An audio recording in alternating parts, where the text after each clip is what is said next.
Hi there, welcome to the Night Sky This Week. I'm Andrew Fazekas, the Night Sky Guy, your host every Monday on what all the wonderful things we can see in the skies above, wherever you are around the world.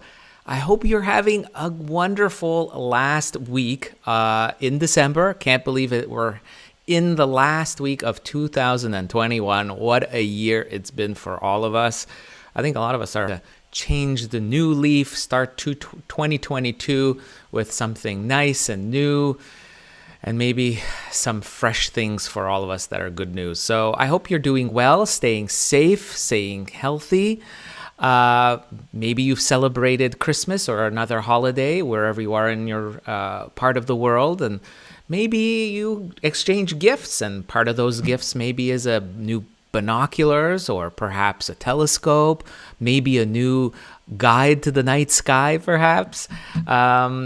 Regardless, I mean, there is something always in the night sky every week, and I'm here to share with you at least some of the easier things that you can see. I've got the comments open. I love seeing everyone joining in wherever you are in the world. I see folks from Minnesota, from Pennsylvania, United States, Hamburg, Germany, Bremen, Germany as well. This is wonderful. I love seeing all these people from everywhere. From England as well. Hi, Lynn. Nice to see you. Jean from Sarasota.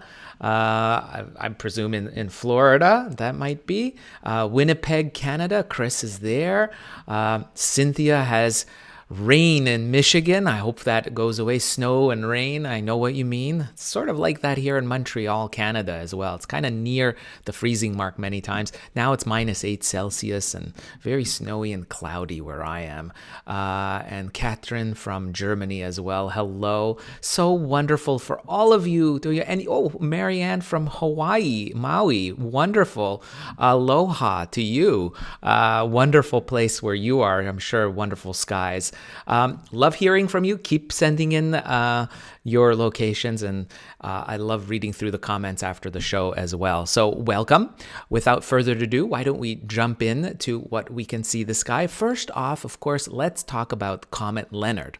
Comet Leonard has made a lot of inroads in people's mailboxes, on their browsers. It's popping up all over on the news. Of course, Comet Leonard is the comet superstar of 2021, and that's with an asterisk, of course. It It's not as bright as some other comets have been. It's not something easy to see with the naked eye. It's been very low in the horizon for those of us in the northern hemisphere. I've only glimpsed it once earlier on, couple of weeks ago.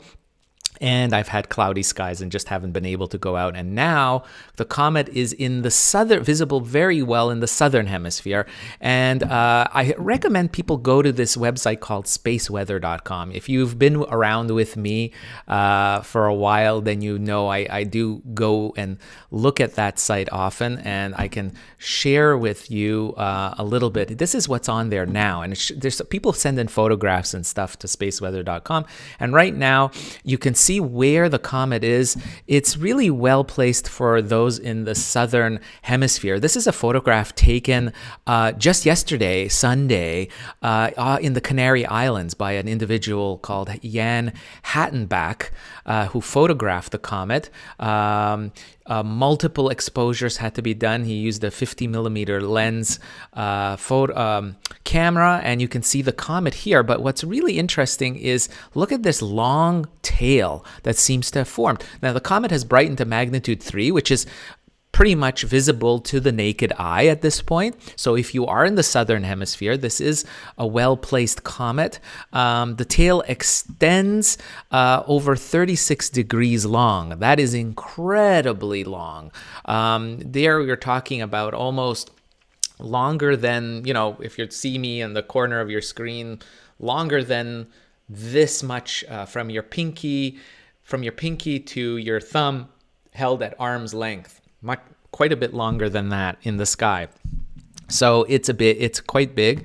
He says that 6 degrees could be seen with 10 by 50 pair of binoculars, including a knot-like structure about 4 degrees from the coma. So 4 degrees, coma is the center of the comet, the head of the comet, and 4 degrees is slightly smaller than your fist's width held at arm's length. So there's a little kind of knot-like structure. And this is really interesting. It seems like something has multiple times disturbed the comet's appearance in the sky. And look at this. This is a beautiful photograph taken by a veteran astrophotographer, Gerald Raymond, in Germany.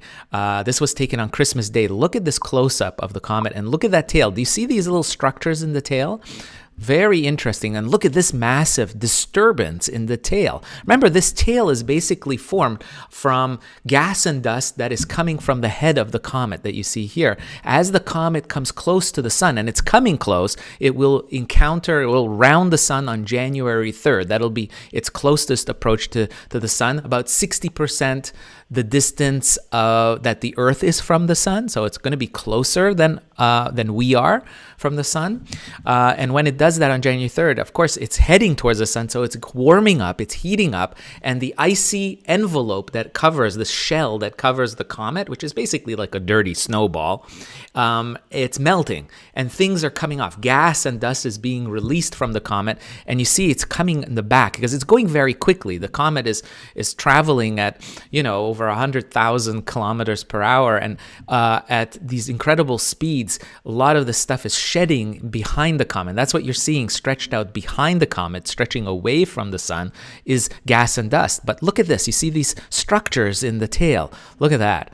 Really incredible structures. And we think these ruptures and disturbances are caused by solar wind. So the sun's powerful solar wind is disrupting and the comet's tail. All the material is kind of bunching up and not being knotted up in certain places. It's almost like you can think of it like when you take a blanket and you kind of want to air out your blanket on your bed, and then you see these ripples forming of air as the air is forming these ripples, waves in your blanket, and that's sort of what's happening. We're guessing, we're not for sure.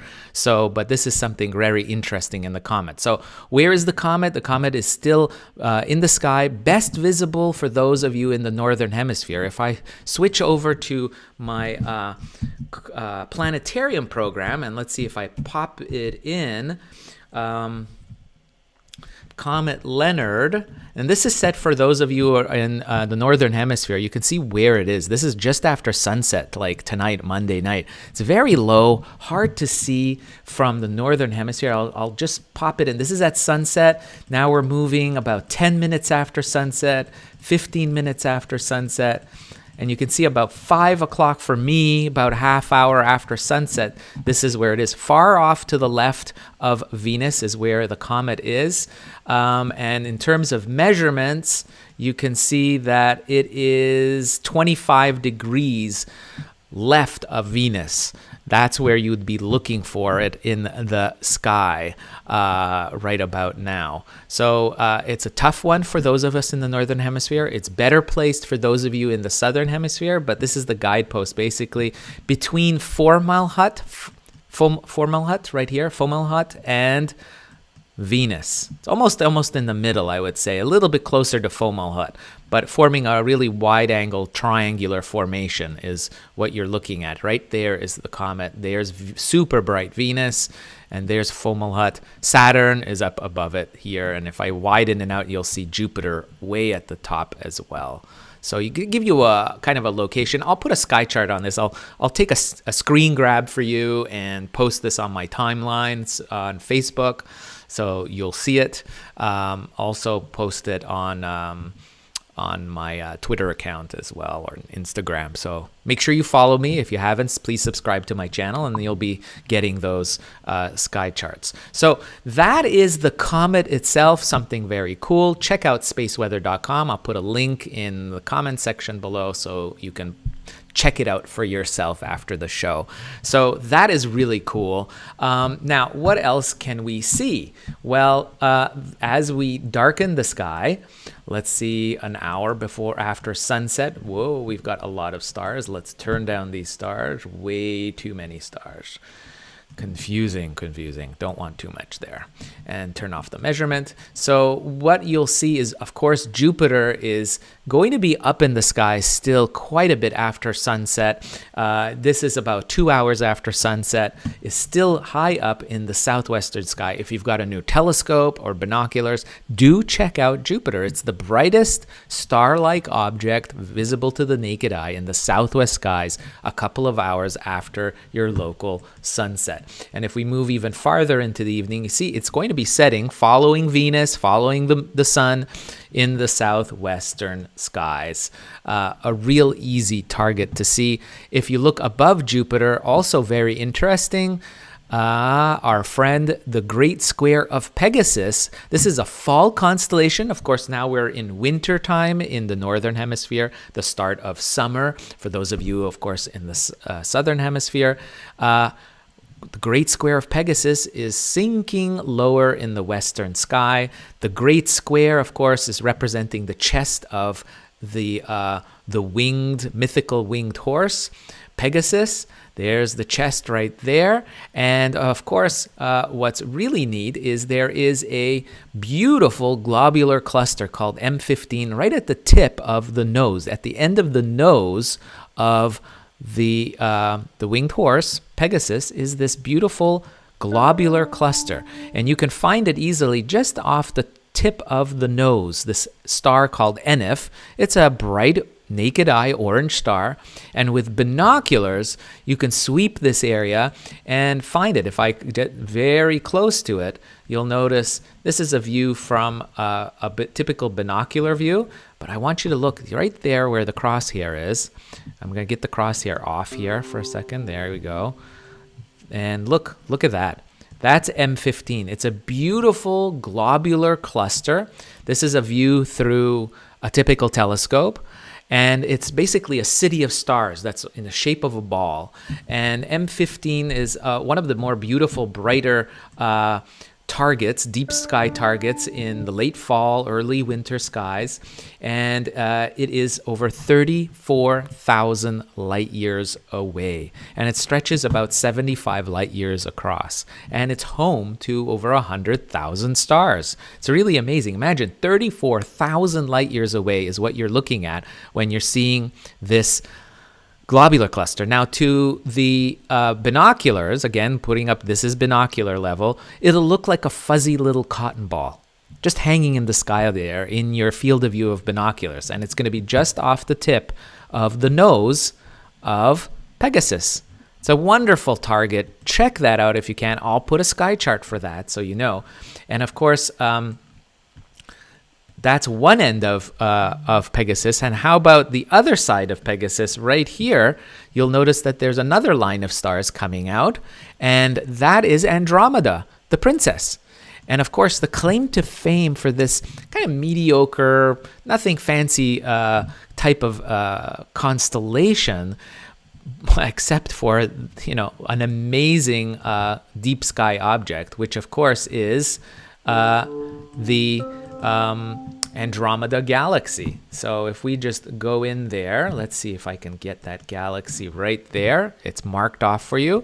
M32, it's known, M32 and M110 are two satellite galaxies to the Andromeda Galaxy. Andromeda Galaxy is also known as M31, but M32 and M110 are two little satellite, look like little blobs in telescopes. They're harder to see, but even with the naked eye, the Andromeda Galaxy, which is 2.5 million light years away, is visible. And it's, it looks underwhelming. It looks like a little fuzzy blob, even through telescopes, but it's knowing what you're seeing is the core of a giant galaxy, the largest spiral galaxy in our neighborhood. It's the closest large galaxy to us, the Milky Way, and it's home to over 1 trillion stars. It's about 3 times larger than our own Milky Way, the Andromeda Galaxy is.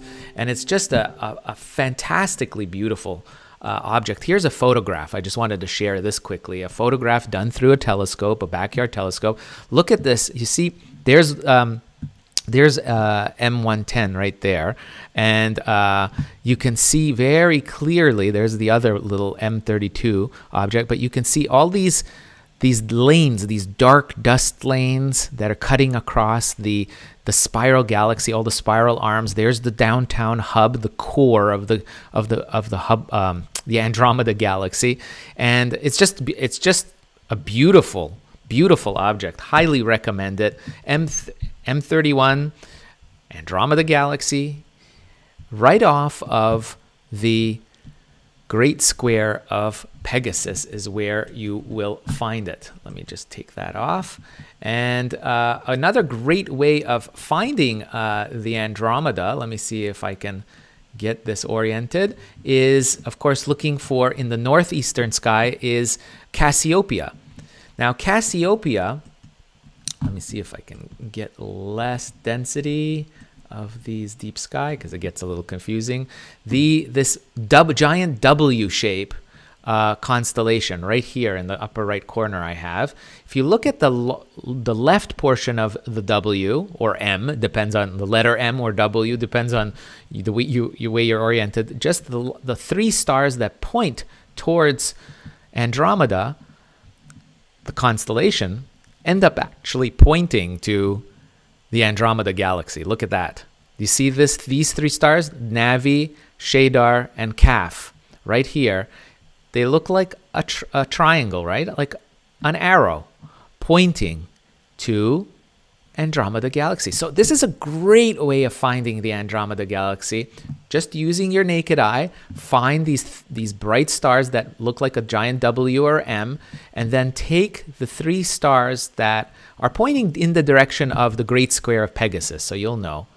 Okay, it's towards the left, basically, if you're in the northern hemisphere. And then you're just kind of using them as a pointer, and then scan with binoculars to the left. The binoculars will really help. And you'll find this distinct blob, this little cotton ball blob, oval-shaped blob. And that is Andromeda. So if you have a telescope, do point at it, and you'll see much more with the telescope for sure than the naked eye. And it's considered one of the farthest objects that the human naked eye can see in the universe at 2.5 million light years away. Imagine that. Isn't that incredible? So that's something that we can see. And for those of you that are early birds, I'm going to go into the early morning skies and go to there. You can see where the moon is. If you're wondering where the moon is, well, it's kind of in the overnight period that you see it. Here you can, I'll show you where it is right now. This is right now in the early morning. You'll notice looking towards the south, the moon is in the constellation Virgo. This is Monday morning. This is where it was, next to the bright star Spica. If you saw the moon this morning and you saw it next to a bluish white star, that's the lead star in the constellation Virgo. That's where the moon on Monday has been, December 27th. And if we move to the next day, November 28th, look at that. The moon, I'm going to zoom in so you can see, this is looking towards the southeast. This is before sunrise. And look where the beautiful crescent moon is next to this blue star called Spica. And Spica is a star that's 250 light years away. So you're looking back 2.5 centuries in time when you're seeing Spica. That's how long the light has traveled through space to reach your eye from this star. It's incredible. So you're time traveling back in time looking at Spica. And by the way, in reference, the moon is on average about 400,000 kilometers away. So it takes light just over a second, 1.2 seconds to reach your eye. So what a difference between the moon traveling, the light travel time from between the moon and the Earth, and of course Spica and the Earth. So it's only a second back in time we see when we look at the moon. 1 second we travel back in time, and we travel back in time 250 years when we're looking at Spica. Really incredible. So no matter where you are, Sean in Trinidad, maybe perhaps you're looking at it, or Ben in New Mexico, or Sabir from Bangladesh, take a look at this. It's a beautiful pairing. It's in the early morning skies. You can see this is around 5 o'clock, 4 o'clock, 3, 2, 1. So for me here in Montreal, New York, Washington, Tokyo, Rome, that kind of a part of the northern part of the Earth, the moon will be rising very early in the morning, around 1 o'clock, 2 o'clock in the morning, and it'll be rising up in the east and then traveling across the southern sky, as you can see. And by early morning, as dawn approaches, this is what you'll see. You'll see the moon next to Spica like that, very close. So anyways, that is the moon for the next day. Check that out. It's an easy target. And then, of course, we can move on to Wednesday, the 29th, Thursday, the 30th, and the 31st is where I wanted to show you guys. Is take a look at this. On the morning of the 31st of December, the moon is going to be next to this beautiful pairing of stars. That one is actually a star, and the other one is actually a planet. So check that out. Mars is on the left of the moon. There's the crescent moon. And you can see Antares, which is an actual star, almost the same color as Mars, is the lead star in the constellation Scorpius. And actually the name Antares means anti-Mars. That's where that name comes from, because to the ancient people, ancient Greeks and Romans, it looked so much like Mars, they were calling it the rival of Mars, hence the name Antares. Antares. Ares was the ancient name for Mars. So these two objects are just going to be beautifully positioned next to this whisker-thin crescent moon. I want you guys to take a look at that. Here, I'll show you what it looks like as we go earlier in about an hour before your local sunrise. You'll see it like that. And then as the glow of the rising sun is eventually going to take over and block out the light of those two objects, and you'll be left with the moon. And this is what you'll see just before your local sunrise. Look at that. Isn't that just gorgeous? I think this is my favorite event of the week, is being able to see this trio together. So just think about this. Again, light travel time is what's so cool, is we've got Mars, which is, I'll tell you in a second, is almost 20 light minutes away, 19.49 light minutes away, meaning you're looking at Mars as it appeared over 19 minutes in the past. That's because it's 350 million kilometers away. And then you have Antares. Antares is a star 550 light years away. And they look almost the same. Isn't that impressive? I mean, that's because Mars is an actual disk in the sky. It's not a pinpoint of light like Antares. I mean, think about that. 550 years for the light to travel to your eye when you're going to be seeing that orange star. And the light travel time from the planet takes over 19 minutes. And we have rovers, we have satellites in and around Mars. And it takes that long for the radio signals to reach us, one-way travel time from the planet. So just a beautiful sight. And then, of course, that's a great way to end the new year, the old year, I should say, December 31st. This is, again, December 31st, Friday morning. Check that out. I'll put a sky chart up for that as well. And then, of course, in the evening, if we go off, what will you see if you go out and celebrate at night, right? And let's say you're staying up at midnight. What would you see around midnight? This is just after midnight. And what you will particularly notice, what will catch your eye, definitely if you've got clear skies on New Year's Eve, is going to be late at night, around the stroke of midnight. Looking towards the south, you'll have the brilliant star Sirius marking that southern part of the sky. It's the most brightest star in the entire sky, no matter where you live in the world. And what will be nice is that you get to see what's called a winter triangle formation with Sirius, Betelgeuse, the orange star in the shoulder of Orion. Look at that. And then Procyon, which is the bright star in the little dog Canis Minor constellation. And these three stars... There's Betelgeuse. Let me mark it off again. Let's see if I can do that. There. And then Sirius down here marks a wonderful triangular formation, almost a perfect triangle, evenly placed there for those of us in mid-northern latitudes. Just something that's visible right across the world. That's why I'm pointing this out, because no matter where you are around the world, you can see this if you have clear skies on New Year's Eve. It's just a beautiful way to end the year or begin your new year in an astronomical way, is to see this triangular formation between Procyon, Betelgeuse, and Sirius. And by the way, just if you're interested, Procyon, this bright star, is 11 light years away. It's very close to it. It's one of the closest stars to our solar system. Sirius is even closer at 8.6 light years away. And then you have Betelgeuse, which is 500 light years away. Just incredible. These three stars, so different from each other in distance and what they look like in our sky. And they form this beautiful triangle with the naked eye. And then in the new year, we have a beautiful, get this, a meteor shower. And this is probably one of the best meteor showers that you'll see.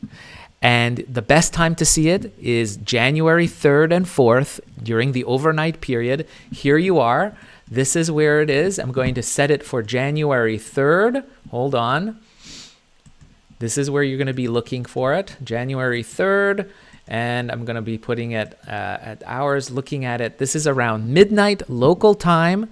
You can see, looking towards the northeast, the Quadrantids. The Quadrantids, funny name. It's an ancient constellation that doesn't exist anymore. It's been retired, but we've kept the name of the meteor shower. It appears to come from sort of the head of Buddhas, the herdsman. You can see him right here. The brightest star is in Buddhas is Arcturus, which is down here, very low in the north, in the eastern, northeast, eastern sky. But regardless, the Quadrantids is one of the best meteor showers that you can see. It's very prolific. We're talking anywhere from 30 to 120 shooting stars They're visible. The moon is completely out of the way, so no interference. You just got to stay really warm with this one, the quadrantids. Find a place with a clear view of the overhead skies. Mark this on your calendar, January 3rd to the 4th.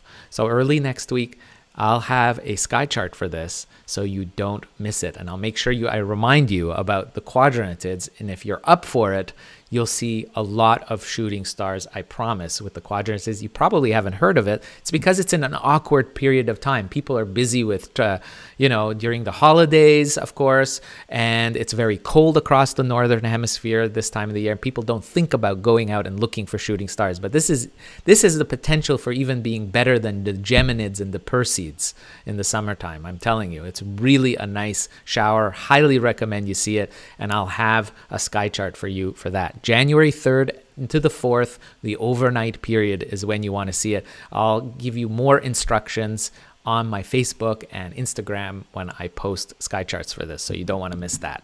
So with that, thank you so much for spending a few moments of your time with me again this week. And a little heads up, I'm going to have my picks for the top sky watching sites for 2022 published on nationalgeographic.com. I'm really excited about this. I've personally chosen my top picks for amazing sky events for all of next year that you can mark down on your calendar so you won't miss out. So take a look out for that. I'll be posting when that goes live, I'm sure in the next couple of days, on nationalgeographic.com, my picks for 2022. Thanks so much for watching. If you like this video and you want to support, you know what to do. Hit that subscribe button, whether you're on YouTube or Facebook or Twitter, and I appreciate your support so much. I hope you have some beautiful time, maybe with your friends and family and kids, and get to go outside and look at the stars. I'm looking at all your comments. Fantastic. Thank you so much for spending time, a few moments with me. As always, I end this year with great thoughts for all of you. I hope you stay healthy and safe, and I hope we continue our journey together in the skies above. I'm here for all of you. And remember, clear skies. Bye-bye.